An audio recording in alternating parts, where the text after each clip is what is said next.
We talked about the crowd. Rick Carlisle in the pregame show with Jeremiah Johnson talked about it. I'm looking around the building. It's April the 7th.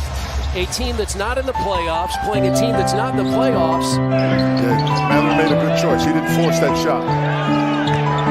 Reset, reload, Neesmith for three. Take advantage of that youth. You got to have a body that can take the crack you're going to get going to the basket sometimes. Ivy goes inside. Doran puts it in. Ivy has really got better control of his game. Pacers with the early 8-point lead. Yeah, I saw him. It was interesting because Nimhart was telling Moore to run, and he started to run. That's the defense there. That's enough for Casey to call a timeout. But no, like you said, I know I can shoot. I know I was able to get through. I know I was able to get downhill. I know I was able to, play in the post, but just doing all that consistently. Now making threes, teams are going to start to go. The man I am today is because of my parents, my little sister, the guys. Take the village. That's what they talk about a lot. Take the village to get me here. And that was my village right there. Every day, you know what's going to be when we get here, coming to practice. And he's very keen on his principles. And oh my! I know y'all saw that. Yeah, we wanted to finish there. But no, speaking just to what I've seen this year personally. You look at the top deck over there by the cover sky deck, and it's just filled out every single game. Bring up a great point. Defensively is definitely our next biggest jump. Something we've already talked about, as we do it, and something I think Rick has challenged. Really, the whole coach has challenged us to go into the offseason with that mindset. I mean, excuse me, fellas. As a basketball player, I feel like a lot of us are wired to put the ball, right? And then there's times where if you don't get a couple touches or you don't see the ball go down, I play my role as far as being superior on the floor and off the floor. A lot of people look up to us, and they can see people at the highest level get back what they have, and unfortunately they come into. This is the alternate broadcast. Oh, this is the alternate broadcast. Okay. Anything you want to say to the fans? I just want to thank the fans for being patient. I feel like you look at where we were at this time last year. 37 from three, all career best numbers for number 33, Miles Turner, spending the first quarter with us here in downtown Indianapolis. The final 6 seconds. Buddy Boeheim is in. Ivy, Corey Joseph, and Ivy lets it fly again. He really has found the range there, and he's obviously got some. Ivy missed everything, lands in the hands of Jared Roden. And now Joseph gets the rebound. Pacers gave up those points to some pretty good teams. Boston, Milwaukee, Philadelphia. Here's Heel, drives, and got it. He beat Boeheim to the basket. In offense, you have a pretty good feel of what you're doing. Everything kind of flows because it's instinctive. So that's the difference. And what happened, and I thought at the end of the year, Chris, it's hard to judge some of the numbers from 10 years ago to now, but we would agree when you give up 130 plus, hard to win. Chris, for me, I didn't even go back 10 years. Pacers won here back in October. Then the two teams split a pair of games. Back-to-back games in Detroit. That's another basket by Roden. That's the NBA versus just basketball. Bagley, Killian Hayes, and he launches and hits another three. He had two double-double. Asking for Isaiah Jackson to check in coming up. Probably to get James Johnson.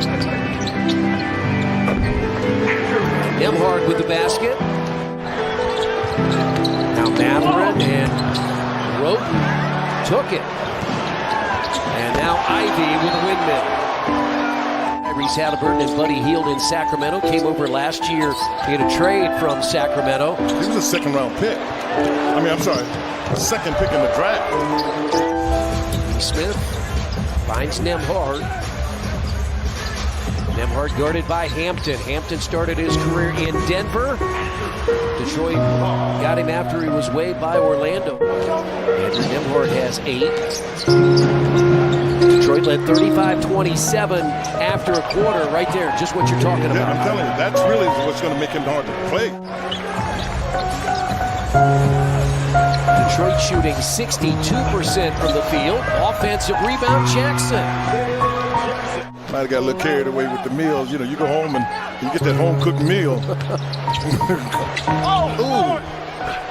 Jackson fights for it, got it, and they'll count it, and a foul. They were thrilled to have him around, but you're thrilled for the continuity. because that becomes important. Because one of the things that I think this is what you'll start to see develop here. Because that's the best way, for you to develop it, if you will, that continuity. Here's Mora with his second dunk of the night. Yeah, we like the first one. Yeah. Longtime EVS replay operator is retiring. This is his final game. And when you think about continuity and you think about it on the floor, what you see, Neesmith reloads. And Mora got the offensive rebound. Yeah, actually, he rebounded the miscapture. Because a lot of our fans don't know much about it. And I don't think many people in the league know a whole lot about it. He's got a chance to be a good, solid center. Detroit's trying to do is give Weissman time on the floor. Jackson ate that one up. And now Matherin lays it in the other way. I looked at Ivory, and he was talking about goaltending. Load management is, I would say, not desirable. The reality is, if you're injured and you come back, and particularly with soft tissue, he being Wiseman, he must have some of those these new shoes that you can walk around in.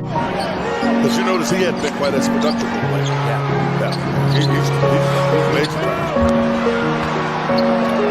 This Roden's having a night. Yeah, when you're that good a shooter, though, you can't let that ball a discontinued dribble. And Ivy down the lane. Yeah, because he read Mora coming from the weak side to try to help on the inside. 3 minutes to play, third quarter. And now York. His first of the night. I'll tell you what that was. That was James Johnson getting York a shot. I'm sorry, I couldn't. Yes, she has. She's been terrific. Keeps us in gear, keep you on those promos. That's right. And been kind enough tonight. Final 20-plus seconds. Hayes in the corner to Hampton, now to Joseph. And Corey Joseph, as he's done all year against his forward team, has made three. Same five that ended the quarter. Roden misses, rebounded by Heel.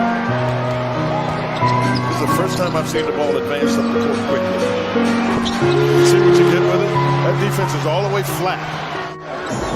He's got 12. He's hit a couple of threes here, and the Pacers get the basket. Nice one by Jackson with the pass. Was even better. 99-95 Detroit. Hampton off the glass. R.J. Hampton. Ivy against Matherin. It's too strong. Jackson the rebound. George Hill front court. He goes to the glass. When there were like 3, sometimes 6, maybe 8 taken in a game. So this is very different. That's Bagley that's out there on it. Field has 20. Now George Hill off the glass. 2 more. Nice one off the glass. And now Hill got it from Johnson again. Long rebound out to Hill. Go to him again. And Buddy gets a flush with the left. Guarded by Matherin with help from Heel. Shot clock at 6. Joseph at the feet of Ivy. I knew he'd get it on the board. I thought it was important to share that little tidbit.